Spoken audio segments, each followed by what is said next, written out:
What's up, y'all? This is part 1 of the SelfLove series. I'm putting this on the SelfLove campaign page. Thanks for tuning in today. With me, I have my fiance. But we're gonna get into some questions, get into this interview, and yeah, man, let's just see how it goes, man. Part 1. So, how's your day going? Part 1. How's your day going? It's going good. Work was good. Work is work during quarantine. It's just extra crazy. Yeah, I know. Quarantine it's crazy, but you gotta keep your creative juices going and keep doing what it does, and make sure you hit your goals and everything like that. I know that's what we plan on doing. But we got a little bit more over a year before we get married now. Yeah. Coming. Before we get married now. It's coming. Yeah.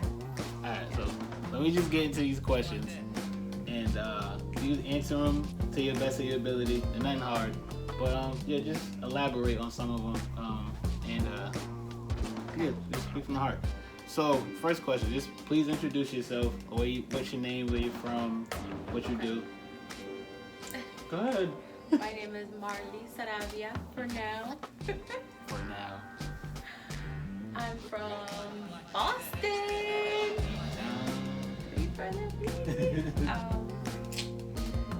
My name, where I'm from, and what else? I'm sorry. Oh, like what you do? Like where you went to school or anything like that? Oh, I'm a molecular tech. I'm a nerd. I study science. I went to SSU in Salem. We'll Salem. Okay. What would be your definition of love?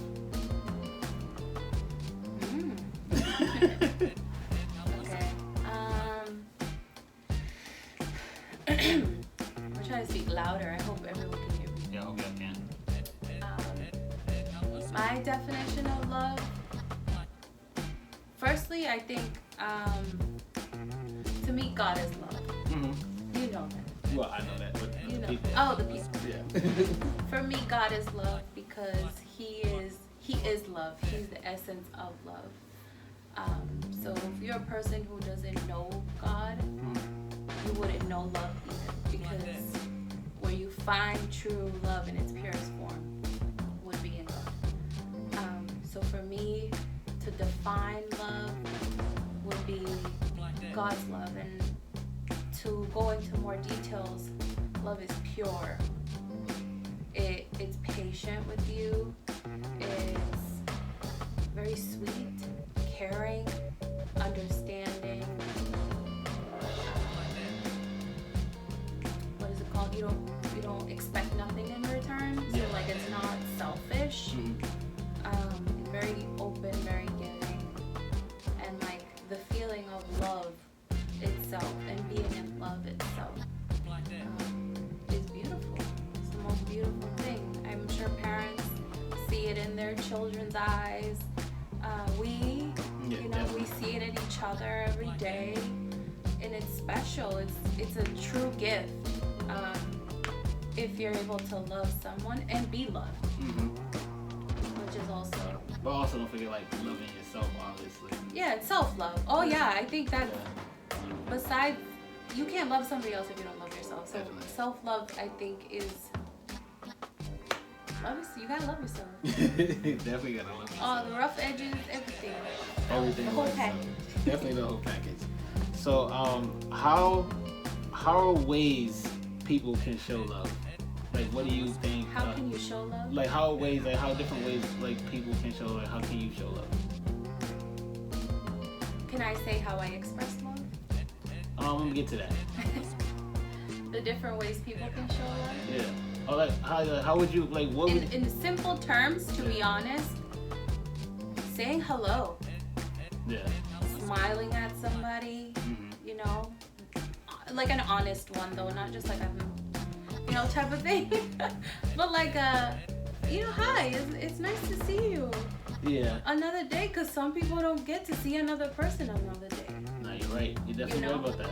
And so, showing love in the simplest forms, just greeting somebody, eye contact, being concerned about their well-being, about their needs, love you. I love you. I love you too. I love, and a lot of times people don't say it. Nah. And that's a big issue because we have to hear it. Yeah. Humans crave love. We need it.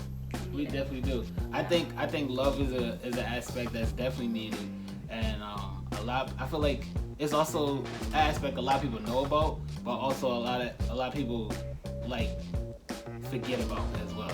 Like it's like it's not like the number one thing that people forget about, but I think if people don't show it, then they're not. It's like sometimes it could be like too late, or like people like to hold grudges against another person. Like you could have been cool with somebody for like 8 years or something like that, and y'all had to fall out because of like one situation, and then because you guys are hard-headed and don't want to like mend it, then say something happens to that person, God forbid, and then now you never get the chance to say it back. So it's just like, I don't know, that I think like that people gotta express love, and a lot of people really don't and forget that small aspect of it. You got a lot of people who are not like cool with their family members. Like I know me and my fiance, we're like this with our family members, but a lot of people don't have that. So they don't have ways to show people, or even their own family. Sometimes they might even have friends that could be by themselves alone, but some people have trouble showing love. Like they do. never Could've been received it, so they don't know how to give it either. yeah. Which is understandable, but if you're watching this video and that applies to you, Yeah. ask around. You can always Google like, how do I show my girlfriend that I love her, or like I don't know. Small simple things. Yeah, and just start with the smallest things, saying it, and that sometimes that's the hardest thing. Yeah. For some. For some people that actually like confirm like I don't know how to do this or how to do that. People will hold like it's their pride to be like, you know what, I don't want to do that. But thank you, good answer. But if you could, how is one way you would give back to your community or to the world? If you could. I do that a lot. You know that. I know. For me, I love giving back to children. Mm-hmm. That's like a big thing for me. And people in poverty. People that, there's children that are 5, 6, 7, 8, 9, 10, 11, 12 years old that have yet to have their first pair of shoes. They see shoes. They see the kids with the sneakers. They never had a pair of shoes. That breaks me. And not only that, like let's even simple it, like make it. There's no food. There's people with no food. Yeah, just watch it. Ooh, this is my tea. There's people with no food. There's people even now during quarantine. There's people with no food. Yeah. So for my community here locally, thankfully we live in the city, so it's great here. You hardly see poverty. You don't see many people in the streets.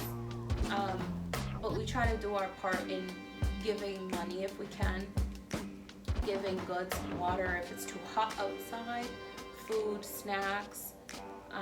There's food pantries, there's shelters everywhere, which maybe we should start doing more. But like, if you have the extra, $20, buy $20 worth of canned goods and just go give it to somebody. Because somebody that's a meal for the next 3 days. Like, I just want to kind of interject, but like I don't know if the church I go to is Morning Star Baptist Church. Morning Star. Yeah, they have a food pantry, food kitchen, and you can always donate there too as well. Yeah, and if you don't like to do face to face, or you don't want to be that person bringing the stuff, or you don't want to really see them, but your heart is still in the right place, there are also ways. Like, there's organizations you can donate online. There's churches that you can donate, which always are helping the poor and the needy. Besides, I know different stigmas, but there are really good churches that actually do these things and help out, and they do good. So I know we still touch base on the question, but for all you guys who don't know, I know my fiance is like a real big giver, and she likes to help people out when she can. I know the story about it, but can you tell them the what you did when you went out to the Dominican Republic with pastor kids? Oh yeah.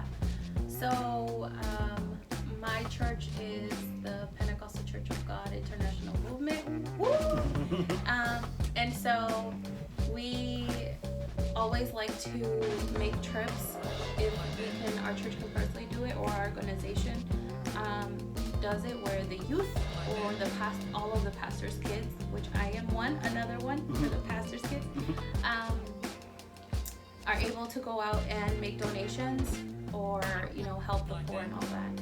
One of the trips we made was to the Dominican Republic. This was in 2017. Look how far away.